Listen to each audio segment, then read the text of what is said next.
Aitäh, Kalevi, selle kõige ägedama abilinnapea eest. Aga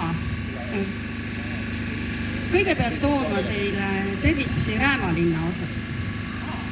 Sest et ma ise praegu olen räämakas, aga kui nüüd üle 10 või 15 aasta tagasi minna sellesse ajastusse, kus meil kodudes korra meri külas käis, siis sellel aastal õnnestus mul selle merega oma kodus kohtuda Soo tänaval. Et olen endine vana pärnakas ja mis seal salata, nooruspõlve kõige rajumad peod on ilmselt siinsamas Purje tänaval meil maha peetud.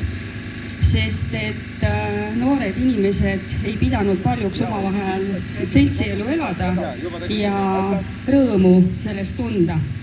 Küll aga sel ajal ei olnud meil siin selliseid võimalusi, nagu viimasel ajal on Vana-Pärnu kogukond koos siis eestvedaja Olaviga sellist platsi, kus siis täiskasvanud saanuks grillida ja lapsed padalseiklusraja peal turnida ja kas või Päästeameti mehed, kui neil just parasjagu ei ole mitte midagi muud õnneks teha, tulevad siia kõrku mängima.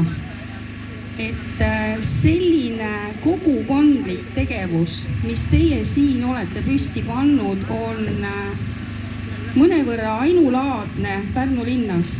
Teile vastu vast saab Raeküla vanakoolikeskus, kes ka tegutsevad ja toimetavad seal just oma linna osa heaks.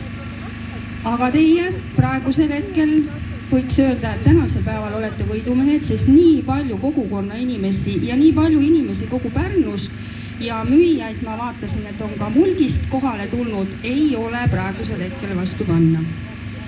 Hea vana pärnakas, jätka samas vaimus, ole eeskujuks meile kõikidele kogukondadele ja mine sa tea, võib-olla nii mõnigi kogukond üritab heas mõttes teid üle lüüa ja kas või teisel pool jõge täpselt samaväärse valmis teha.